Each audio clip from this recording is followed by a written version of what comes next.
Well, welcome to Bike Racing Without Mercy, and my personal perspective on trainer difficulty on Zwift.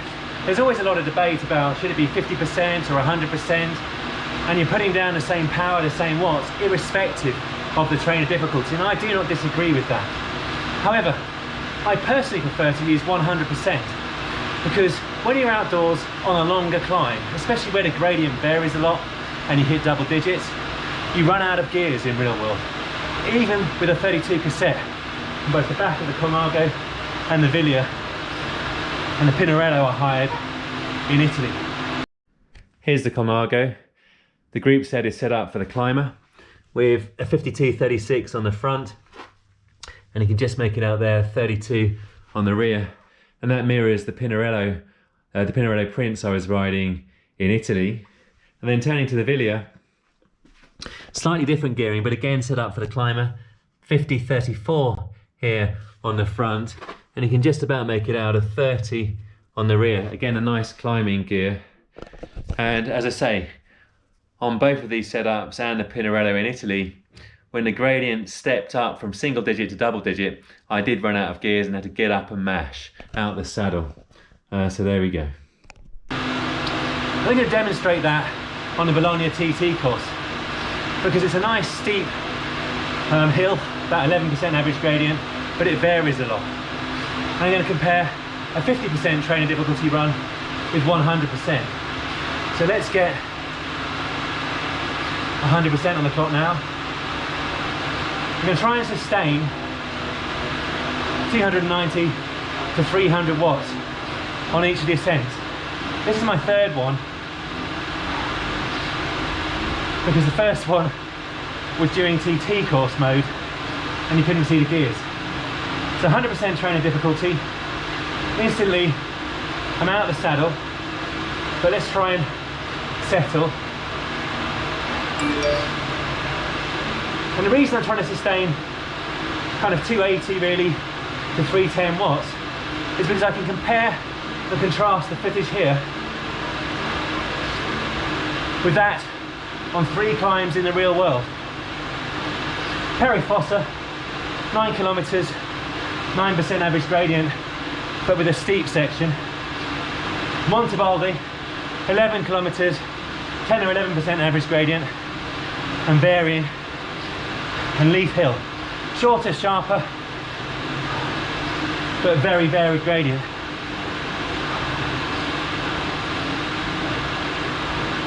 So I'm in gear 1 here,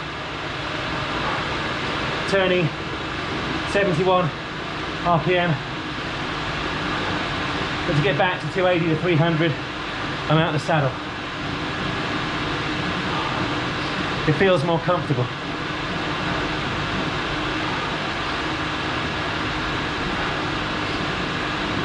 And in the real world, we're going to show the transitions from seated and spinning at 90 to 100 RPM on single digit gradients to having to mash for cash out the saddle on double digit gradients. Notwithstanding the fact that on the outdoor ones, the transitions, I'm in the smallest gear. Albeit, I may change up 1 gear just to maintain the torque on the Montebaldi climb. Looking here at the climber Perry Fossa in northern Italy, I'm about 30 minutes into the ascent, and notwithstanding the 32 cassette on the rear of the Pinarello Prince, I'm up and out the saddle as the gradient kicks past 10%. It's what came naturally to me in order to sustain the power and the momentum without having to resort to a seated cadence in the 70s, i.e. very similar to trainer difficulty 100% on the Bologna climb, on a similar gradient. Now, if I was a stronger rider with bigger threshold power and higher WKG, then maybe I'd have had the strength and the fitness to have stayed seated and spinning with a cadence of 85 to 95 RPM. I do personally believe that if you want to map trainer difficulty to outdoors, it will vary according to both your fitness and your gearing.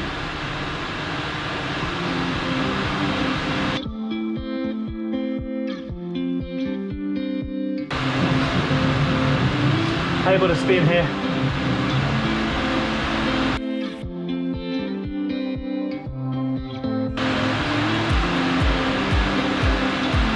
find that nice cadence.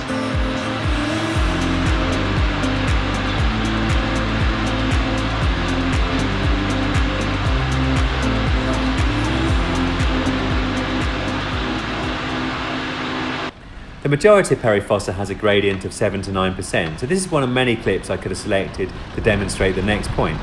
I'm about 20 minutes into the climb, and as you can see, comfortably able to sustain a very similar power in the 280 to 310 range, a nice seated high cadence in the 95 to 105 range, i.e. very similar to Zwift on the Bologna climb on a similar gradient at trainer difficulty 100%.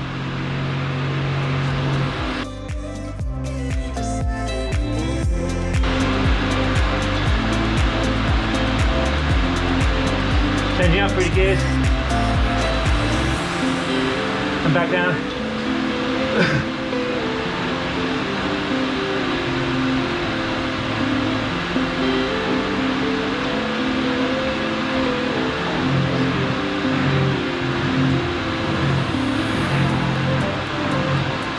Smallest gear.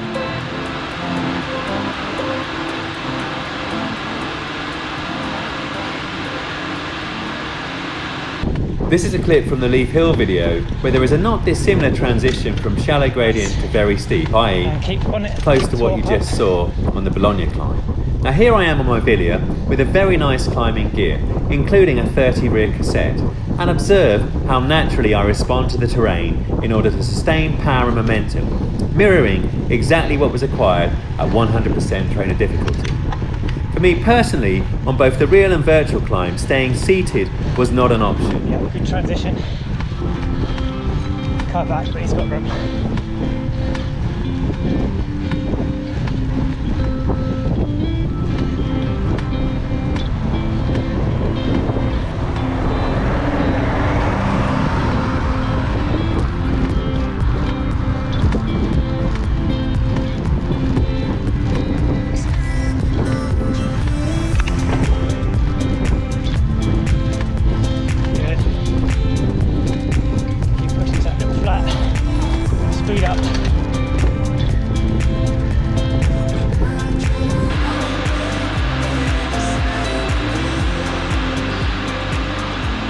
This is a fair descent.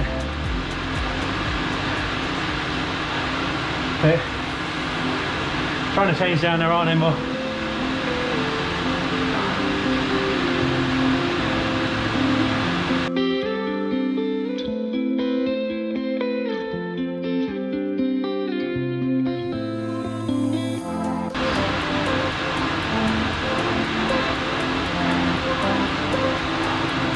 Perceived exertion is high.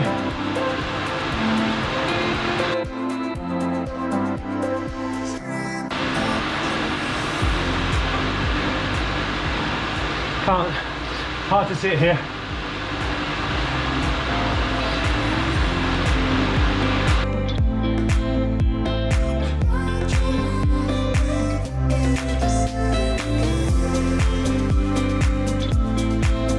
Back up 3 gears.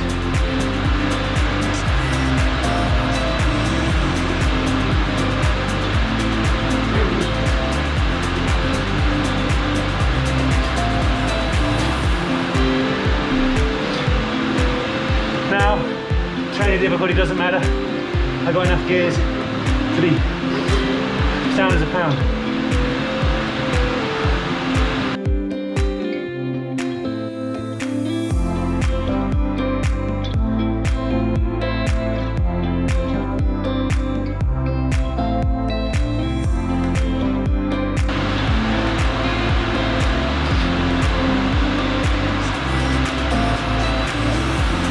Up pretty good.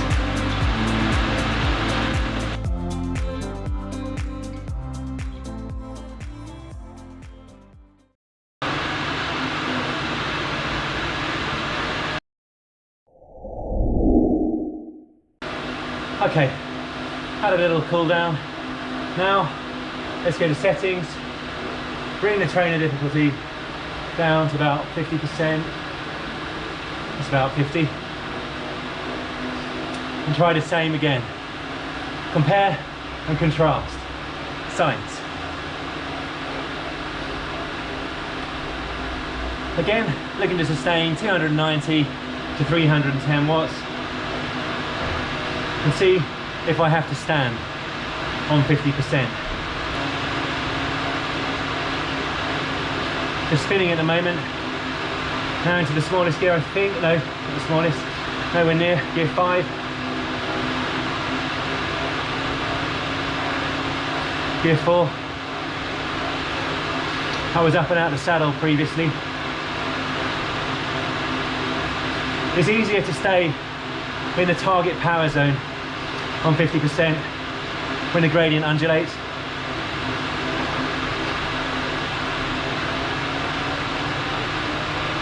Trying to bring the cadence up a bit more.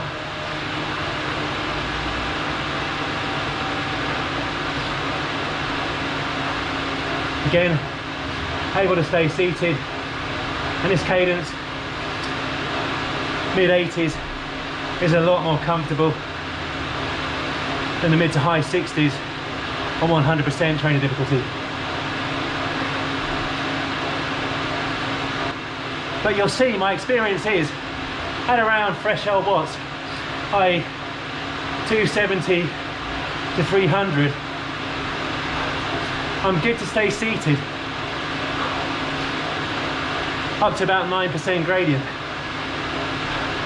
and can sustain a nice cadence outdoors with a 32 cassette on the rear. But when we hit double digits, I'm up and out the saddle, and that's in the smallest gear typically, especially on the longer climbs where you're fatigued. On the short punchy climbs like Leith Hill or Swains Lane, we're going max effort. One sec.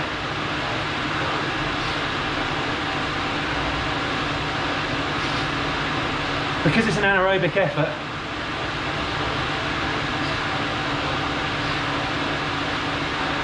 I can do those in a big gear. Although on Leith Hill that isn't optimal. I use the smallest gear for the comparison with Zwift, the big gear for the hill climbing event.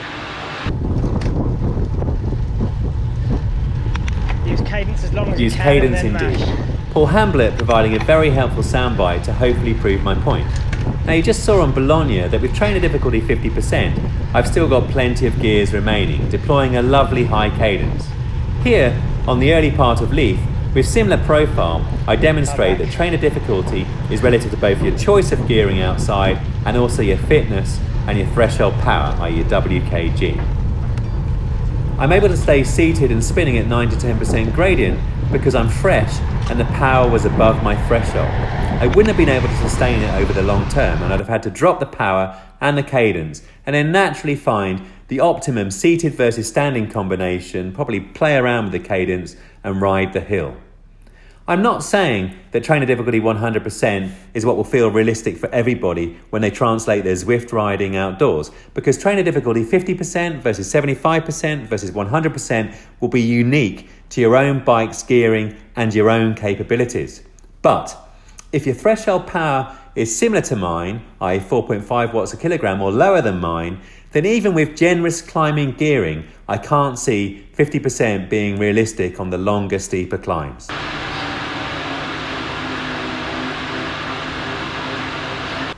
And deep into a long ride and also the ascent of the spectacular Monte Baldo, fatigued and faced with yet another transition from pleasant inclines to steep, I do what comes naturally.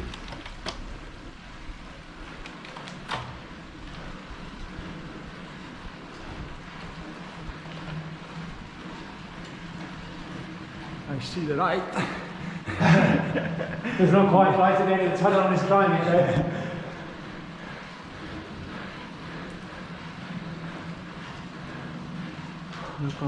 Look on your left. Oh, nice view on the left. Oh wowee. Trying to find the right gear here.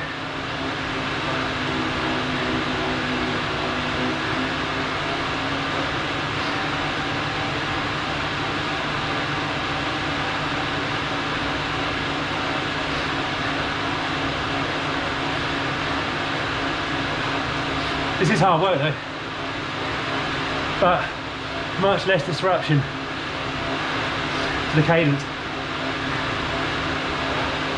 The equilibrium is easier to sustain.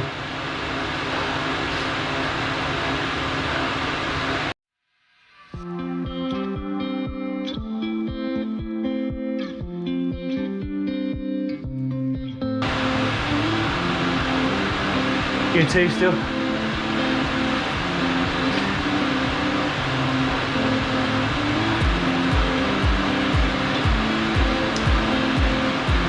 But I run out of gears. Long ago outdoors.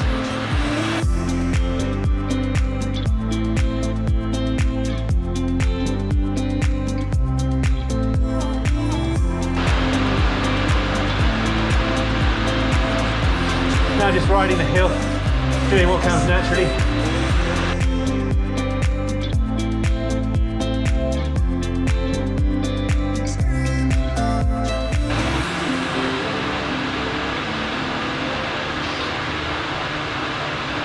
Now I do love a good spreadsheet, so in addition to the use of Training Peaks data, I've extracted a few of the other key performance indicators to help illustrate the differences between trainer difficulty 50% and 100%, starting with trainer difficulty 50%. Average power was 304 watts for the climb, and it required 46 gear changes. I spent only 2 seconds in gear 1 and was able to fettle the gearing in order to maintain the lovely equilibrium of cadence, breathing, heart rate and power. My average cadence was 86, there was a high of 99 and a low of 76. The delta, therefore, is 23. And compare and contrast with trainer difficulty 100%. Average power 305 watts was bang on the money, and that required 43 gear changes. It was lower because I ran out of gears. In fact, I spent 49.6% of my time in gear 1 and therefore had extended time mashing. As a result, my equilibrium was disrupted. My average cadence was 71, that's 15 RPM lower than with 50% trainer difficulty. Also, my high was 98, but my low was just 52, so the delta was 46 compared to a delta of just 23 with 50%. This basically proves just how much easier it is to hit a nice rhythm, a nice equilibrium, and conserve energy on Zwift in a race at 50% trainer difficulty. Well, for me personally, I think the conclusions are pretty definitive. If you're on the climb, if it's a steeper climb certainly, and the gradient varies a bit, it's a hell of a lot easier on trainer difficulty 50% than 100%. But 100% feels much more natural, definitely in terms of the transitions from single digit gradients to double digit gradients. It feels good, as does the body wanting to sit back down the moment the gradient lets you do that and try and spin and conserve energy. Clearly, the watts you're deploying, the power you're putting down, it's no different, 50% or 100%. But the perceived effort is higher on 100% because your equilibrium, your cadence, your breathing is being interrupted. It's harder out the saddle, the heart rate comes up, the cadence comes down, different muscles are working. And then when you get back down, you've got to re-establish the breathing and the cadence.